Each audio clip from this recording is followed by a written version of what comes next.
মাত্র একটা ডিম আর 1 কাপ ময়দা দিয়ে আজকে আপনাদেরকে এমন একটা দারুণ টেস্টি এগ বিস্কিটের রেসিপি দেখাবো, যেটা আপনারা চায়ের আগে 10 মিনিটের মধ্যে কিন্তু বানিয়ে নিতে পারবেন। আর খেতেও কিন্তু দারুণ টেস্ট হয়। এই রেসিপিটি বাচ্চা থেকে বড় সবাই কিন্তু খুব পছন্দ করবে। তো চলুন আজকে এই কেক বিস্কিটের রেসিপিটা আমি কিভাবে বানিয়েছি আপনাদের সাথে একবার শেয়ার করি। নমস্কার বন্ধুরা, আমি সুজাতা, আপনাদেরকে সুজাতাস কিচেনে অনেক অনেক স্বাগত। বিস্কিট বা স্ন্যাক্স যেটাই আপনারা বলতে পারেন, তো সেটা বানানোর জন্য এখানে আমি প্রথমে একটা বোল নিয়ে নিয়েছি। এর মধ্যে দিয়ে দেবো একটা ডিম ফাটিয়ে,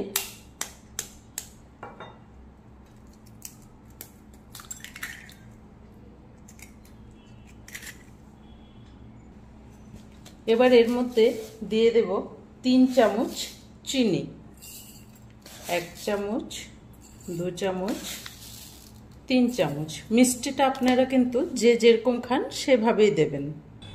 এবার আমি চিনিটা আর ডিমটা ভালো করে একটু গুলিয়ে নেব।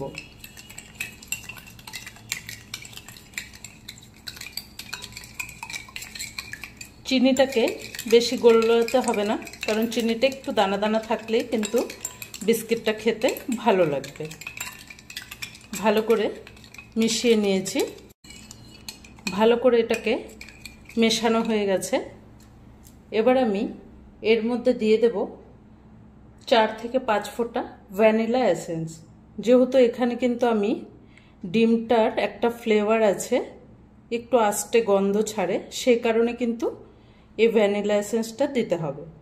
এটা দিলে কিন্তু ডিমের আস্তে গন্ধটা চলে যাবে। আপনাদের যদি না থাকে এখানে আপনারা ইলাইচি পাউডার দেবেন, তাহলেও কিন্তু সেই ফ্লেভারটা আর পাবেন না। ডিমের যেটা একটা আস্তে গন্ধ থাকে সেটা চলে যাবে। ভ্যানিলা এসেন্সটা মেশানোর পরে এখানে আমি দিয়ে দেব 1 কাপ মেপে ময়দা নিয়েছি। আপনারা কিন্তু এখানে আটাও দিতে পারেন, কিন্তু ময়দাটা দিলে টেস্টটা বেশি ভালো আসবে। তো পুরো ময়দাটা দিয়ে দিলাম। এবার এখানে দেব 3 থেকে 4 চামচের মতো সুজি। এখানে আমি ঠিক 4 কাপের মতো সুজি দিয়ে দিলাম। সুজিটা দেওয়ার পরে এখানে আমি দিয়ে দেব স্বাদ মতো নুন, দিয়ে দেব সামান্য অল্প করে বেকিং পাউডার। এটা কিন্তু বেকিং সোডা না, বেকিং পাউডার। এবার আমি 1 কাপ ময়দা, 4 চামচ সুজি, নুন আর বেকিং পাউডার, এ কটা জিনিসই কিন্তু লাগবে। এবার আমি এটাকে সুন্দর মতো মাখিয়ে নেব।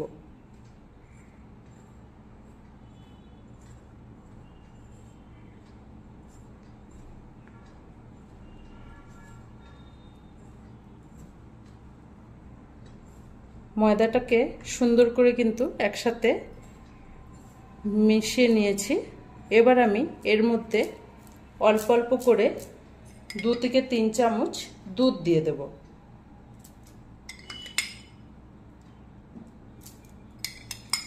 দুধের বদলে কিন্তু আপনারা চাইলে জল দিয়েও মাখিয়ে নিতে পারেন।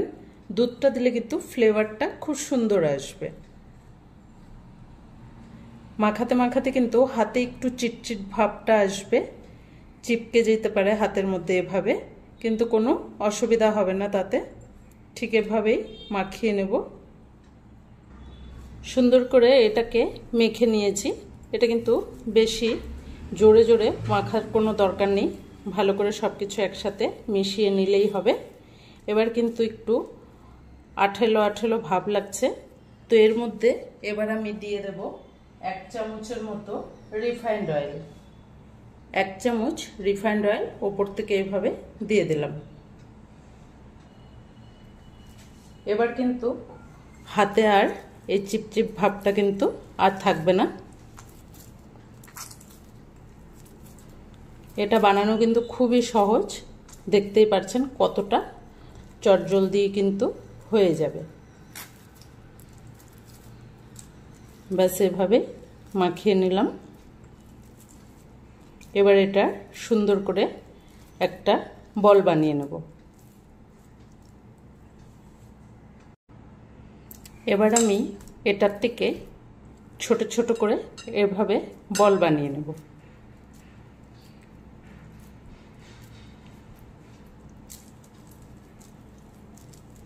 সুন্দর করে এভাবে কিন্তু বল বানিয়ে নিতে হবে।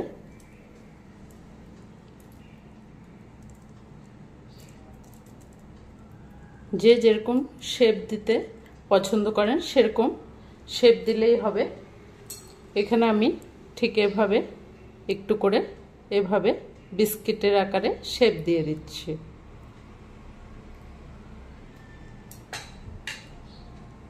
তো এভাবেই আমি সব কটাকে বানিয়ে নেব।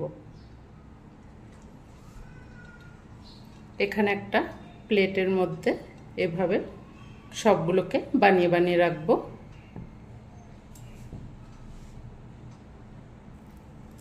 ঠিক আরেকটা নিলাম, এভাবে হাতে গোল করে নেব।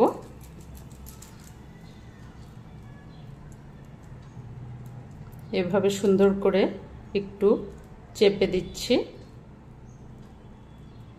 হাত দিয়ে, এভাবে একটু চেপে দিয়ে ঠিক এভাবেই একটা শেপ দিয়ে নিলাম।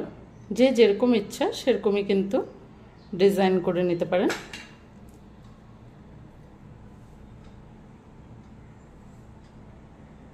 তো এভাবেই সব কটাকে বানিয়ে নেব। সব কটা কিন্তু বিস্কিট আমার বানানো হয়ে গেছে। এবার এগুলোকে ভেজে নেব। এখানে আমি তেল নিয়েছি, তেলটাকে গরম করতে বসিয়েছি। তেলটা কিন্তু মিডিয়াম হিট থাকবে।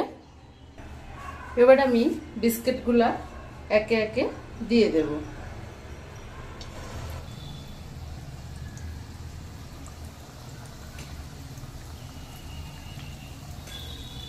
তেলের হিটটা কিন্তু ঠিক এরকমই রাখতে হবে, তাহলে বিস্কিটগুলা সব সুন্দর মতো হবে, ফুলবে। এখন কিন্তু বিস্কিটগুলোকে একদম হিলানো যাবে না। এটা কিন্তু খুব অল্প সময়ে কিন্তু ভাজাও হয়ে যাবে। গ্যাসের ফ্লেম কিন্তু এখন একদমই লোতে আছে। এটা ধীরে ধীরে ফুলতে ফুলতে কিন্তু এটা ফুলেও যাবে আর বোঝাই যাবে যে ভাজাটা হয়ে গেছে। তো এখন কিন্তু আমি একদম হেলাবো না বিস্কিটগুলোকে। ধীরে ধীরে কিন্তু বিস্কিটগুলো খুব সুন্দর করে ফুলে গেছে। একটু একটু করে ওপর দিয়ে কিন্তু এভাবে তেলটা দিয়ে দিতে হবে। বিস্কিটগুলো দেখুন কি সুন্দর নিচ থেকে কিন্তু উঠে আসছে। তো এবার হালকা করে উল্টে দেব। খুবই কিন্তু অল্প সময়ে কিন্তু এই বিস্কিটগুলো হয়ে যায়। দেখুন কতটা সুন্দর ফুলেছে। এবার হালকা করে উল্টে দিলাম।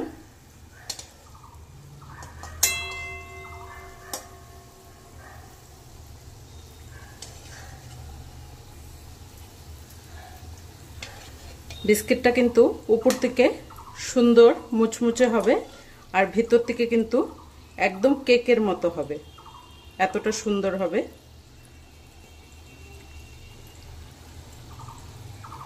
2 থেকে 3 মিনিটের মধ্যে কিন্তু বিস্কিটগুলো সুন্দর মতো ভাজা হয়ে যাবে। একদম কিন্তু লো ফ্লেমে ভাজতে হবে।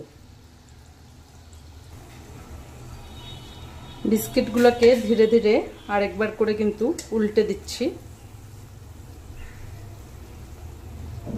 দেখতে কিন্তু এখন একদম কেকের মতো হচ্ছে, কিন্তু খেতে কিন্তু ফিলটা বিস্কিট আর কেক দুটোর মতোই লাগবে।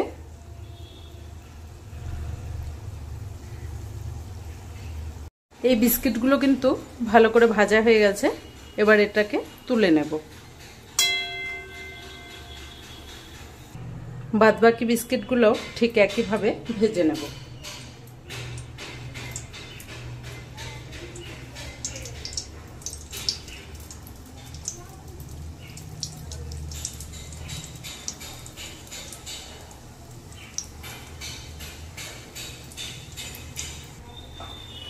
এটাও ধীরে ধীরে কিন্তু নিচটা সুন্দর মতো হয়ে গেছে।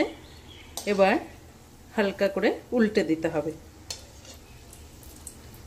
এই স্ন্যাক্সটা খেতে কিন্তু এতটাই টেস্ট হয় আর এতটা কম সময়ের মধ্যে দেখতেই পারলেন যে কতটা কম সময়ে কিন্তু এই স্ন্যাক্সটা বানানো যায়। এ পাশটা ঠিক এভাবে সুন্দর ভাজা হয়ে গেছে।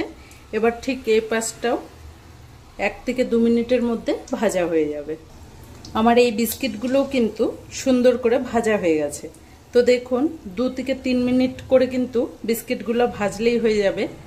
4-5 মিনিটে কিন্তু বিস্কিটগুলো সুন্দর করে ভাজা হয়ে গেছে। ওপরটা এতটা সুন্দর ক্রাঞ্চি হয়েছে দেখুন। তো এবার সবগুলোই উঠিয়ে নেব। এবার দেখুন এই বিস্কিটগুলো দেখে কি লাগছে যে এটা 10 মিনিটও টাইম লাগেনি কিন্তু এই বিস্কিটটা বানাতে, আর খেতেও কিন্তু ঠিক সেরকমই টেস্ট হবে। এক একটা বিস্কিটগুলো দেখুন কতটা সুন্দরভাবে ফুলেছে। ওপর থেকে কিন্তু এটা একদম ক্রিস্পি খাস্তা এরকম হয়েছে বিস্কিটের মতো, কিন্তু ভাঙলেই কিন্তু এটা সুন্দর একটা ছোট ছোট কাপ কেকের ফ্লেভার আসবে।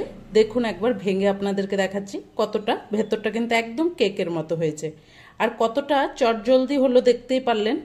যেহেতু আমি 2 থেকে 3 মিনিট কিন্তু মাখতে টাইম লেগেছে, আর 4 থেকে 5 মিনিটে কিন্তু ভাজাও হয়ে গেছে। তো আজকের এই টিফিন রেসিপিটি কিন্তু বাচ্চারা যেরকম পছন্দ করবে সেরকম কিন্তু চায়ের সাথেও খেতে এটা কিন্তু দারুণ টেস্ট লাগবে। তো আজকের এই রেসিপিটি আপনাদের কেমন লেগেছে কমেন্ট করে অবশ্যই জানাবেন। যদি ভালো লাগে চ্যানেলটাকে লাইক দিয়ে অনেক অনেক শেয়ার করে দেবেন। ধন্যবাদ।